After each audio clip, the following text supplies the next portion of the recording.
Chief justice of Pakistan justice Umar Ata Bandial के रुखसत होने में तकरीबन 49 रोज बाकी हैं। उनके इख्तितामी अय्याम में सुप्रीम कोर्ट बहुत ज्यादा मुतनाज़ और धड़ों में तकसीम दिखाई दे रही है। बेंचेस के कयाम से लेकर तमाम केसेस के फैसले मुतनाज़ तसव्वुर किए जा रहे हैं।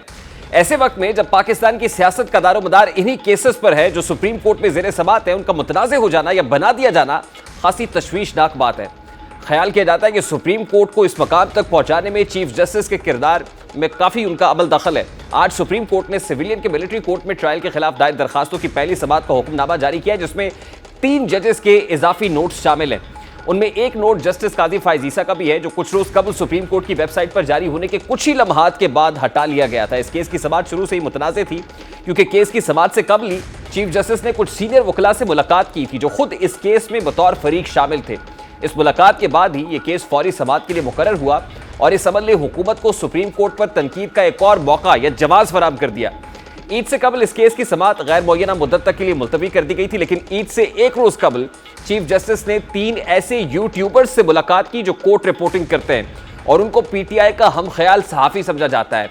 इस मुलाकात में मुबैना तौर पर चीफ जस्टिस ने अपना ज़हन बिल्कुल वाज़ेह कर दिया है और यह भी बता दिया है कि उन्होंने कुछ अहम केसेस के फैसले महफूज कर लिए, जिससे हुकूमत के होश उड़ाए जाएंगे। इस मुलाकात और इसमें होने वाली गुफ्तगू के मंदाब आने के बाद अक्सरियत यही ख्याल कर रही है कि चीफ जस्टिस जो भी फैसला सादर करेंगे उसका अंजाम वही होगा जो 14 मई को इलेक्शंस के हवाले से फैसले का हुआ।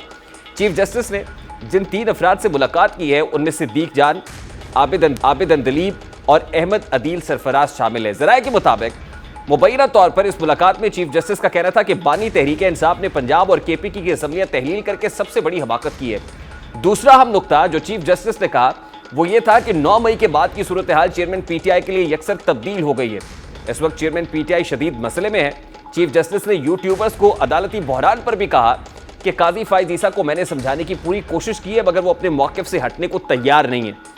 जस्टिस काजी फाइज ईसा का मौक़िफ़ यह है कि बेंचेस की तश्कील में सीनियर जजेस की राय शामिल होनी चाहिए और जस्टिस मज़ाहिर नकवी के खिलाफ रेफरेंस का फैसला भी होना चाहिए।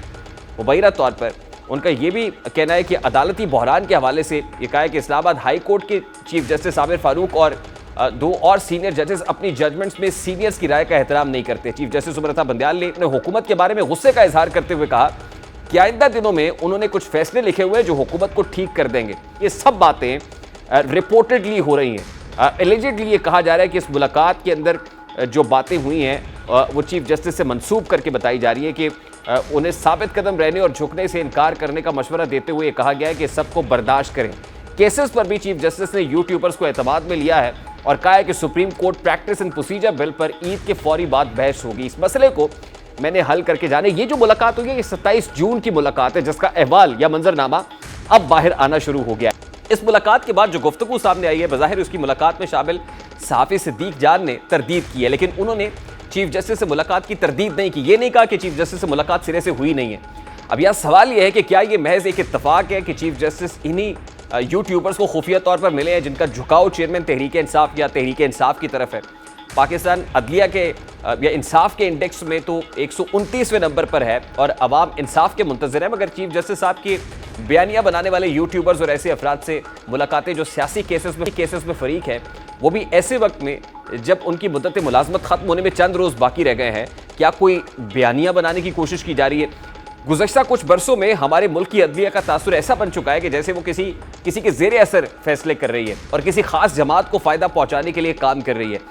पनामा केस में से इकाबा निकालकर 3 दफ़ा के वज़ीर आज़म को इक़्तिदार से बेदखल कर देना और नाअहल कर देना भी ऐसा फैसला है जिसके बारे में अमूमी तासुर यही है कि यह फैसला कहीं और हुआ और उस वक्त के जजेस ने सिर्फ ये फैसला सुनाकर सहूलतकारी की। इस फैसले से जिस पार्टी को सबसे ज़्यादा फ़ायदा पहुंचा, आज उसी पार्टी से मुंसलिक अफराद भी इस फैसले के गलत होने के बारे में सरेआम एतराफ़ कर रहे हैं। सीनियर कानूनदान हामिद खान एडवोकेट ने गुज़श्ता रोज़ एक प्रोग्राम में यह बरमला एतराफ़ किया है कि नवाज शरीफ समझ लिया को हैंडल कर लेंगे। बाद में नवाज शरीफ को एहसास हुआ कि ऐसा शायद हो नहीं सकेगा क्योंकि मामलात उनके हाथ से निकल चुके हैं। हामिद खान के एतराफ़ के बाद आज वज़ीर इत्तलात मरियम औरंगज़ेब ने प्रेस कॉन्फ्रेंस करते हुए बानी तहरीक इंसाफ को कड़ी तनकीद का निशाना बनाते हुए कहा कि नालायक शख्स 4 साल तक पाकिस्तान पर मुसल्लत रहा। पीटीआई के अपने लोगों ने पनामा साजिश को बेनकाब कर दिया। पाकिस्तान तहरीक इंसाफ के सीनियर रहनुमा कह रहे हैं कि नवाज शरीफ के साथ जो हुआ वो ज्यादती थी। जजेस थे, जो सुप्रीम कोर्ट थी उसको टूल बनाया गया। वो एक शख्स था जिसके खिलाफ आपने साजिश की वो तो घर चला गया। ना उसने इमारत जलाई, ना शोधा की यादगारें जलाई, ना सड़कें जलाई। सारी की सारी उस वक्त जो कुव्वतें थीं जो नवाज शरीफ को जीरो करने के चक्कर में थी।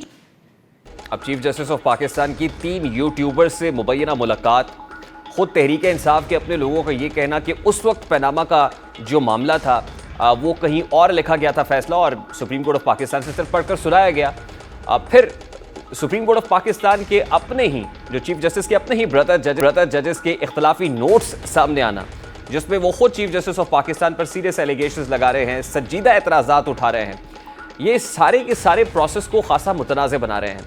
और बतौर इदारा सुप्रीम कोर्ट ऑफ पाकिस्तान की साख या अदलिया की साख के ऊपर एक गहरा सवाल भी है। जस्टिस काजी फायज़ ईसा ने जो इख्तलाफी नोट में लिखा, जस्टिस तारिक मसूद का इख्तलाफी नोट मौजूद है, और फिर यूट्यूबर्स के साथ मुलाकात है। और यूट्यूबर्स से मुलाकात से पहले जिस केस को सिविलियंस के मिलिट्री कोर्ट में ट्रायल के खिलाफ जिस केस को टेकअप किया गया, उसमें भी जिन फरीकैन ने चीफ जस्टिस ऑफ पाकिस्तान से जाके उनकी चैम्बर में मुलाकात की और उसके बाद बड़ी उजलत में इसको टेकअप कर लिया जाता है, ये सारे इंडिकेटर्स तो हैं, इशारे तो हैं कि किसी एक मखसूस शख्स को या मखसूस पार्टी को फ़ायदा पहुंचाने के लिए किसी एक इदारे के अंदर काम किया जा रहा है। इस सारे मामले पर और ख़ास तौर पे ये जो मुलाकात अभी हुई है, रिपोर्टेडली इस मुलाकात का कॉन्टेक्स्ट और इसका मतन भी और चीफ जस्टिस से मंसूब करके बहुत सारी बातें हो रही हैं, इस पर भी बात करेंगे। और फिर जो इख्तलाफी नोट्स जजेस साहिबान के सामने आए हैं वो कितने इंपॉर्टेंट है, इस पर भी बात करेंगे। इस वक्त सीनियर कोर्ट रिपोर्टर तजियाकार हसन अयूब खान साहब ने हमें ज्वाइन किया है। अस्सलाम वालेकुम हसन अयूब साहब, बहुत बहुत शुक्रिया आपके वक्त के लिए। सबसे पहले तो सिविलियंस के मिलिट्री कोर्ट में ट्रायल के खिलाफ समाअत का जो हुक्म सामने आया है, इससे पहले तो जस्टिस काजी फायज़ ईसा का जो इजाफी नोट या इख्तलाफी नोट वेबसाइट के ऊपर जारी किया गया सुप्रीम कोर्ट ऑफ पाकिस्तान की, उसको हटा दिया गया। बट इंटरेस्टिंगली जो समाअत का हुक्मनामा है उसमें 3 जजेस के इजाफी नोट्स को हिस्सा बनाया गया है। जस्टिस काजी फायज़ ईसा और जस्टिस सरदार तारिक मसूद के जो इजाफी नोट्स हैं वो बड़े इंपॉर्टेंट हैं। अगर मैं आपसे ये जानूं कि वेबसाइट्स पे तो हटा दिए जाते थे, इससे पहले भी हमने देखा कि उनको ऑर्डर्स का हिस्सा नहीं बनाया जाता था, लेकिन ऑर्डर्स का हिस्सा होना इन इजाफी नोट्स का, क्या ये कोई गैर मामूली नौयत का मामला है? देखिए जी, इसकी इंपॉर्टेंस तो बहुत ज्यादा है। जाहिर बात है कि एक जो 2 सीनियर मोस्ट जजेस हैं चीफ जस्टिस के बाद, ये उनका ओपिनियन है और डिस्ट्रस्ट है चीफ जस्टिस उमरता बंदयाल के ऊपर। गो के चीफ जस्टिस का जो माजी का उन्होंने उनका रवैया रहा है इन जजेस के साथ, और जो वो समझते हैं कि जो सुप्रीम कोर्ट के इदारे के अंदर इंसाफ नहीं हो रहा, तो उसके ऊपर उन्होंने अपनी आवाज जो है वो उठाई है। लेकिन बहरहाल जो मिलिट्री कोर्ट्स में सिविलियन का ट्रायल के हवाले से जो मुकदमा है, उस पर इन इख्तलाफी नोट्स का जो है या जिनके जुडिशियल नोट्स का कोई असर नहीं होगा।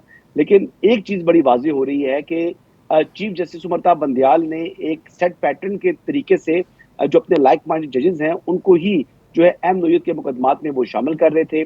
और फिर ये एक मुकदमा ऐसा आया जिसमें जो दरख्वास्त गुजार हैं उनकी एप्लीकेशन के बाद जो है इस केस को टेकअप किया गया और जजेस को शामिल किया गया। तो ये भी इटसेल्फ जो है एक बड़ा ऑब्जेक्शन है उनके इस तर्ज अमल के ऊपर कि आपने दरख्वास्त गुजार से मुलाकात की और फिर आपने उन्हीं की जी मंशा के मुताबिक बेंच तश्कील दे दिया है। तो ये तो जी जस्टिस सरदार तारिक मसूद ने तो अपने इजाफी नोट के अंदर इस बात को मेंशन किया है कि ये कैसे हो गया कि दरखास्त गुजार से आपकी चैम्बर में मुलाकात होती है और उसके बाद इस पिटीशन को टेकअप कर लिया जाता है। लेकिन जस्टिस काजी फायज़ ईसा ने तो ये तक लिख दिया है उसके अंदर कि इसके लिए गर्मियों की छुट्टियों का इंतखाब क्यों किया गया। अगर ये इतनी इंपॉर्टेंट नौयत का केस था, ये इतनी अहमियत का हामिल था, तो फिर इसके लिए ये जो वक्त चुना गया है ये मुनासिब नहीं है। जी बिल्कुल, मैं यही अर्ज कर रहा हूँ कि ये जो दोनों जजेस हैं, जो सीनियर मोस्ट जजेस हैं, ये इन्हीं की तरफ से ये आवाज जो है वो सामने आई है और ये बड़े अरसे से ये आवाज है। यानी आप ये देखें कि वाकई ही जो हम देखते हैं कि लोग अब सोशल मीडिया के ऊपर जब केस फिक्स होता है और बेंच तश्कील होता है तो लोग पहले उसके डिसीजन बता देते हैं कि डिसीजन क्या आने जा रहा है, जो कि नामुनासिब है। देखिए, जजेस का ये कभी हमने नहीं देखा कि जजेस जो हैं वो दरख्वास्त गुजार से मिल रहे हो, अगर कोई जानने वाला बंदा भी हो तो वो केस से रिक्यूज कर जाते हैं।